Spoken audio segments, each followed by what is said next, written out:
Hey guys, welcome back to my channel. It's your boy Zach about to attack another review. Today I'm going to be doing episode 3 of Loki. I'm really excited to get into the good and the bad.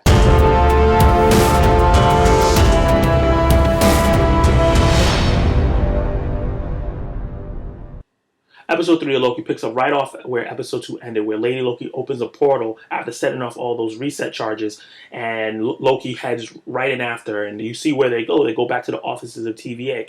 She tries to go into some area and try to open a door, but is not able to use her magic, obviously, because we learned before in the first 2 episodes no magic works there. And Loki confronts her, and he's trying to convince her to join his side. And she's telling him that he's very small-minded, and that's not what she wants to do. She doesn't want to take over the TVA. She wants to destroy it. They get into a bit of a scuffle before the rest of the TVA members catch up to them, the main TVA members that we've been following the first 2 episodes. And then Loki mistakenly transports them to a different time and a different planet, a different apocalypse. Because as we know from the first, I think the second episode, we find out that she's been hiding in different pocket dimensions of apocalypses. So this is a different apocalypse, but apparently it's one of the worst ones. So we find out as they're going back and forth that she doesn't refer to herself as Loki. She refers herself as Sylvie, which seems like it is a reference to one of the enchantresses from the comic books, which is very interesting, but I don't think she is that character. I'm going to start by just breaking down some of the good.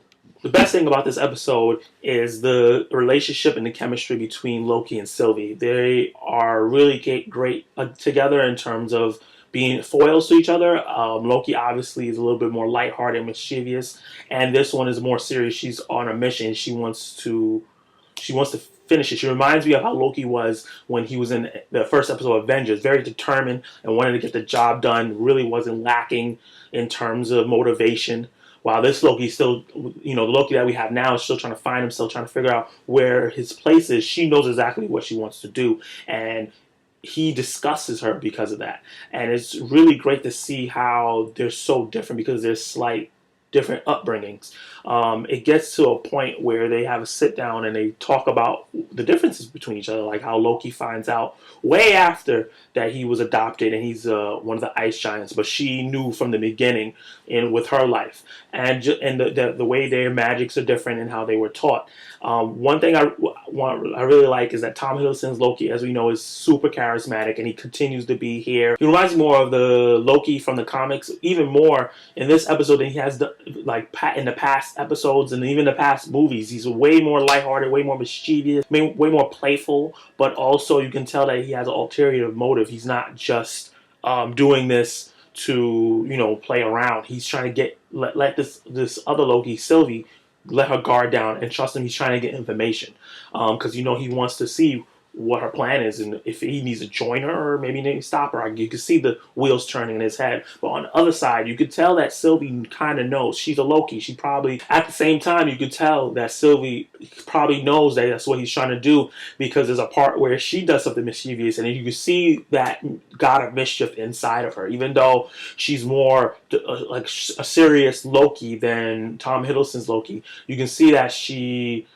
still has that trickster inside of her, which is great. What I like about Sylvie is that she's very physical. The way she fights is it's like she's trained, and she really get into the action. It's a lot of times it doesn't seem like a stunt worker. It seems like the actress. I like the physicality of Sylvie when she fights. When you see Tom Hiddleston Loki fight, it kind of seems like he's dancing sometimes. But this one, she's really in there. She fights like kind of more like a Captain America or a Black Widow will fight, which is a very interesting, and it's a really good way of showing the differences between the two. Other than that, she's more serious and he's more playful. It's like that. Even their fighting styles, their magic is very different, even though they still have certain similarities. And another thing I like about this episode is the dialogue between the two was very, very heartfelt. Them talking about their past and their upbringing, everything that happened with their parents and the differences there. It really tugged on the heartstrings. Anytime Loki talks about his mother, you know that it's going to be an emotional part. But having another Loki there that's gone through something similar, it was really great. But she seems like she's a little bit more experienced than him, a little bit older, because she said something like the memory of her parents is almost like a blip. So maybe this, as Guardians live for a long time, so she may have lost her family a long time ago. So that was a great way for them to connect. You can see them both opening up. Another thing I really liked is that this episode was cinematic. Oh my god, out of all the MCU shows, besides maybe the last episode of so I'm about to say Captain America and Winter Soldier, I guess you could call it that now, but Falcon and Winter Soldier, that last episode with the bridge fight and everything where that felt like a movie, this whole episode felt, other than once they got on the planet, felt like it was shot as a movie. Like I was watching a movie almost for free, like I was getting away. It was shot so, it reminded me of Star Wars, like that space opera that I wanted the Thor movies to always be. They were doing it here, and everything was really shot really well. The cinematography was great. The actors looked great, even when they were just sitting down having conversations, or when they were just walking around on this planet that was being destroyed by asteroids. Everything looked great. All the VFX, all the practical effects were amazing. This episode, it was super top notch, and it really engrossed me in the episode. And they didn't waste that cinematography and that epicness and that movie scale on this episode on nothing. The episode was very fun. I had a lot of fun watching this episode. It was a lot of levity, a lot of jokes. Singing, dancing, but chase scenes, action scenes. Like I said, they were on an apocalyptic planet, a planet that was going to be destroyed. So it was great to see that as well, and it all looked realistic and it felt believable. It was really great to see all those things. Now let's talk about the bad. Even though I really enjoyed a lot of this episode, especially the conversation between the two Lokis, the cinematography and the epic scale of the episode, and some of the reveals that was revealed during the conversations, especially about the TVA and some of the questions that I had about the TVA, and I've seen you guys have about the TVA, if it's real, if it's fake, if it is a real organization, but they're being led on. The people who work for TVA are being led on to think it's something else. A lot of that stuff was revealed in this episode through the conversation. But I felt like this episode felt more, because of the momentum of the first two episodes, and I felt like this was going to be a tight, concise story. I felt like this was more like a filler episode in a way. There was a lot of moments where I felt like it dragged a bit, where we didn't need certain interactions with certain random characters that I feel like are not going to be important later on, or like the conversations between Loki, or like the moments they had where they were on a train lasted just a little bit too long.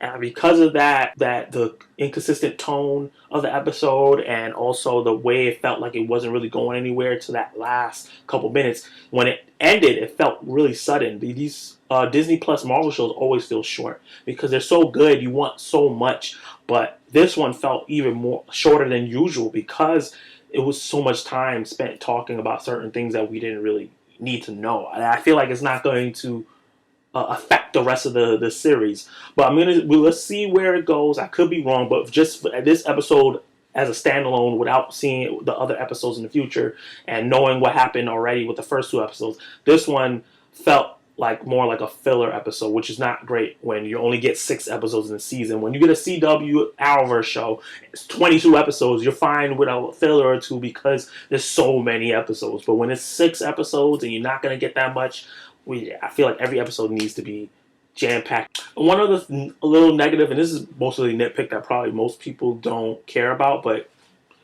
I just noticed in the first 2 episodes when I did my review, I told you that I felt like the music was a character in this series, and it was really great. I felt like the music here was subdued a bit, and it wasn't the same. It might just because of the episode that people were talking more in this one, so they can't really play crazy music while people are talking because they're not Christopher Nolan and direct and mix movies in a bad way. But I just noticed it, and hopefully they don't lose the aspect that they had in the first 2 episodes. So questions for you guys, the viewers: where do you think we're going now with this series? Where is this going to take us? There's no comic precedent for this. I don't. When I did my research, I don't really remember Loki dealing with the TVA really that much, so they're doing new territory here.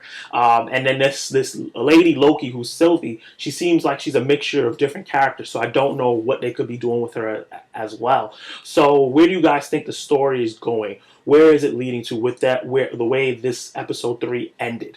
Tom Hiddleston said that the next episode is going to take the series in ways that people didn't expect, but sometimes the actors embellish, and we can see where it's going. So comment below and let me know where you think the story is going. Also, tell me how you felt about Sylvie, and how you feel about this version of a Lady Loki. I know some people don't like it, some people love it. Let me know in the comments below what you felt.